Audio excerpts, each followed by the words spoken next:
Hello and welcome. I'm sitting here with Adam Gershowitz, got it right? That is Producer at absolutely Trion Games. Yep. And we're talking about Rift, or better said, the new add-on, Storm Legion. Yep. What would you say, Adam, are the main features now of this new add-on?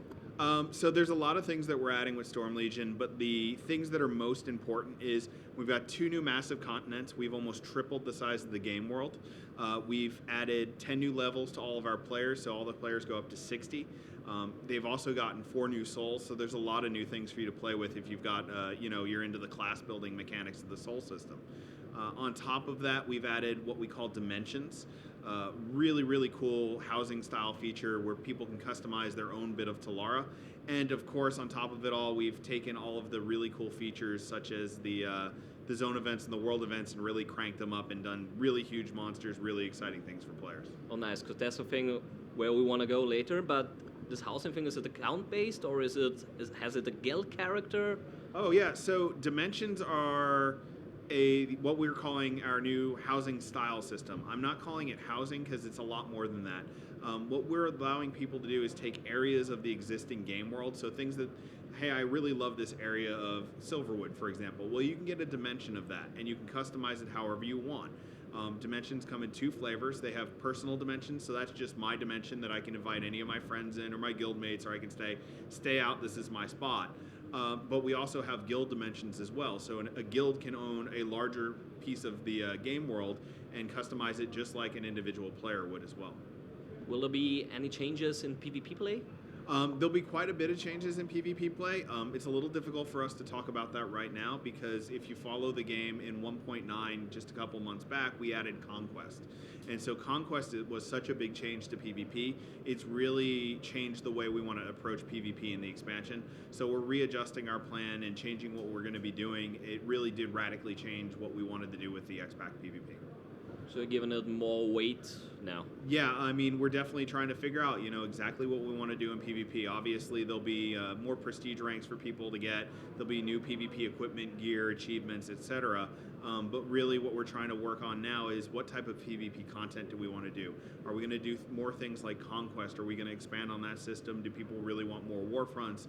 We're really taking a look at what PvP content is popular and then how that's going to play forward in the expansion.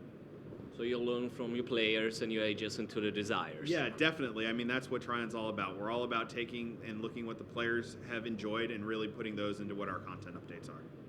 Now that we have this 10 levels more to level 60, how much time do you expect it's gonna to take to somebody like me to reach his level 60? Well, I don't know. How hardcore of a player are you? Yeah, I'm quite hardcore. I'm MacGyver hardcore. Yeah, well, you'll probably get through it pretty quick. And, generally speaking, we don't want the game to be a super grind. You'll know by playing the original Rift, the game goes relatively fast, especially if you're super dedicated.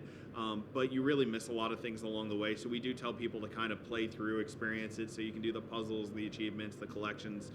There should be a couple hundred hours of gameplay, both through leveling and playing through all of the endgame content. One of the nice things about the expansion is we did set it up so those 2 continents of Brevane and Duskin, regardless of your level, you'll be moving around and moving back through them. So even if you bust through it and you get to level 60 real quick because you're that hardcore, there's still lots of things for you to go back and do in the earlier zone. So you can come back and play through them again.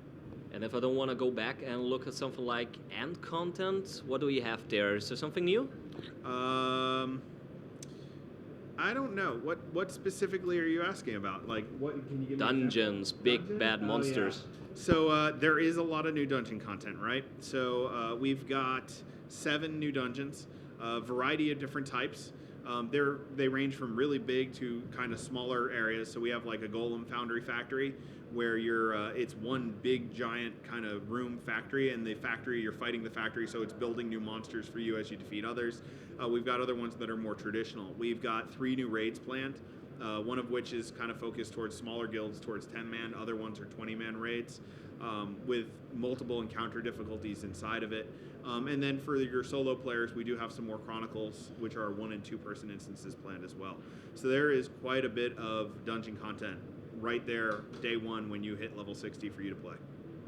Well, thank you, Adam, for this wonderful interview. Yeah, I think my that's pleasure. enough for now. So much information, my head's gonna explode. Yeah, no, I mean, there's a ton of stuff to see. I encourage you guys and everybody else to come visit us. see what Storm Legion's all about, check out the website. We'll be starting beta shortly, and we hope to get it out later this year. Yeah, and if I could divide myself, I would be playing already. Yeah. Well, hey, just a couple more weeks, I'm sure. Thank you, Adam. All right, no problem. Thank you very much.